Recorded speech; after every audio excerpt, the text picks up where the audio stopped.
지난해 1월 당시 대통령이 당시 중앙지검장을 안가로 호출한 내용을 어제 단독 보도했습니다. 오늘 전해드릴 새로운 소식을 더하면 김건희 씨 소환을 누가 언제부터 어떤 식으로 막았는지 그 답에 조금 더 다가갈 수 있습니다.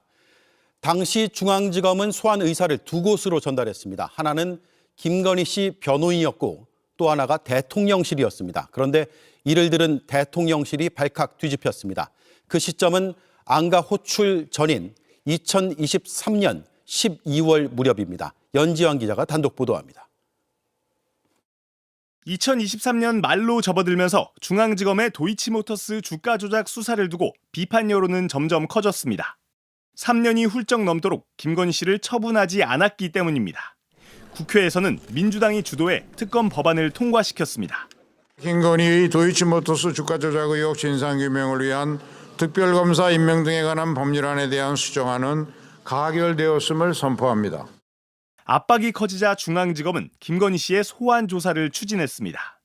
당시 수사팀 관계자는 JTBC에 2024년 초에 주가 조작 일당의 항소심 선고가 예상됐다며 특검 이슈도 있어서 김건희 씨 소환을 하지 않을 수 없던 상황이었다고 말했습니다.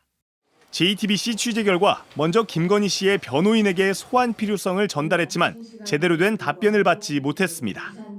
그러자 직접 대통령실을 접촉했던 것으로 파악됐습니다. 중앙지검이 대통령실을 상대로 김건희 씨 소환 조사를 추진한 건 2023년 12월 무렵인 것으로 알려졌습니다. 당시 김건희 씨가 디올백을 받는 영상이 공개되고 총선이 임박하면서 대통령 부인에 대한 수사 압박이 커지는 시점이었습니다. 그럼에도 대통령실이 소환 조사에 반발했고 격한 반응까지 보였다는 게 당시 수사팀 관계자의 설명입니다. 김건희 씨의 개인 범죄 혐의 수사 과정에 대통령실이 관여한 셈입니다. 특히 중앙지검의 이런 움직임이 윤석열 전 대통령에게도 보고됐을 가능성이 큽니다. 그리고 지난해 1월 윤 전 대통령이 수사 책임자였던 송경호 당시 중앙지검장을 안가로 불렀다는 당시 사정라인에서 핵심 역할을 맡았던 관계자의 증언까지 나왔습니다.